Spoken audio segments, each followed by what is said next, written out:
Boa noite e bem-vindo ao Vexa.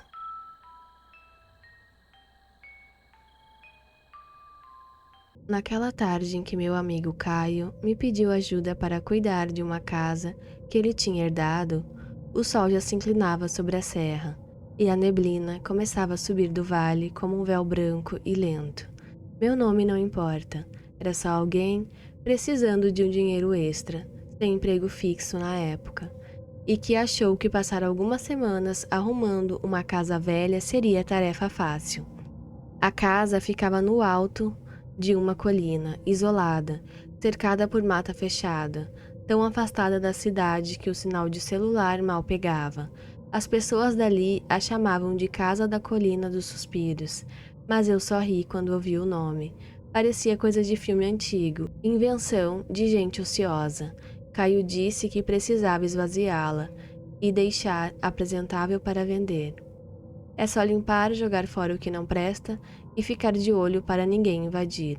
Falou ele pelo telefone. Aceitei na hora. Quando cheguei pela primeira vez, o portão de ferro estava torto, rangendo como se reclamasse do peso há anos.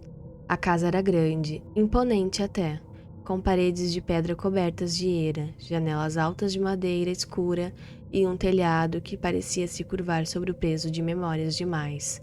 O ar lá dentro era denso, carregado de poeira, e um cheiro de mofo que grudava na roupa. Os móveis estavam cobertos por lençóis amarelados, quadros tortos nas paredes, tapetes enrolados nos cantos.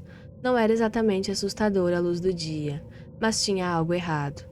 Um silêncio que não parecia vazio, mas cheio de expectativa, como se a casa estivesse me avaliando tanto quanto eu a avaliava. Passei o primeiro dia varrendo, abrindo janelas, tirando o pó mais grosso. À noite, dormi no quarto principal do andar de cima, o único que parecia minimamente habitável. Apaguei a luz por volta das 11, cansado até os ossos, e caí no sono quase imediatamente. Acordei de sobressalto, não sei quantas horas depois. O quarto estava escuro como breu, mas eu sabia que tinha algo me tirando o sono. Então ouvi um baque surdo lá embaixo, como se um móvel pesado tivesse sido empurrado com força pelo chão de madeira. Sentei na cama, coração acelerado. A casa estava trancada. Eu mesmo tinha conferido todas as portas e janelas antes de subir. Não tinha ninguém ali além de mim. Peguei o celular como lanterna e desci as escadas devagar, o degrau rangendo sob meus pés descalços. Percorri a sala, a cozinha, o corredor, tudo no lugar. Nenhum móvel fora de posição. Nenhuma janela aberta, o silêncio agora era absoluto, pesado. Voltei para o quarto, tentando me convencer de que tinha sido um sonho ou a casa se acomodando. Mal deitei de novo e o som voltou. Outro baque, mais forte, vindo exatamente do quarto onde eu estava minutos antes. Subi correndo. Ao chegar no topo da escada, vi o armário antigo de madeira maciça, que eu sabia que estava fechado. Agora estava com as portas escancaradas, balançando levemente, como se alguém as tivesse aberto com raiva. Fiquei paralisado no corredor. O ar estava gelado, muito mais frio do que o normal da serra à noite. Não entrei no quarto.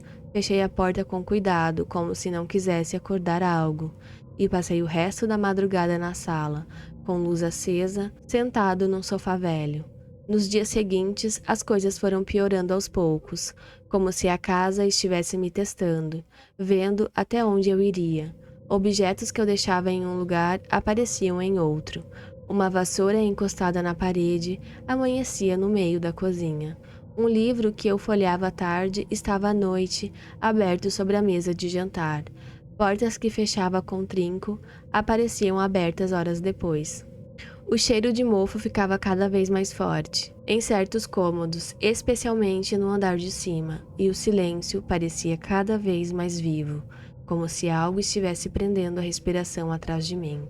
Eu tentava manter a rotina, limpava de dia, anotava o que precisava consertar, mandava fotos para Caio, mas à noite evitava o quarto principal. Dormia na sala num colchão improvisado, no chão. Ainda assim, os sons continuavam, passos leves no assoalho do andar de cima, quando eu sabia que estava sozinho. Estalos nas paredes, como se a madeira estivesse se expandindo. Sussurros tão baixos que eu não sabia se eram reais ou fruto do cansaço. A quarta noite foi a que quebrou qualquer resto de racionalidade que ainda me sobrava. Eu estava deitado na sala, tentando dormir, quando senti o corpo pesado. De repente, muito pesado. Tentei mexer o braço, não consegui. Tentei virar a cabeça. Nada. Era como se mãos invisíveis, frias e firmes, estivessem segurando meus pulsos e tornozelos contra o colchão, me pregando ali. O pânico veio rápido, quente, subindo pela garganta.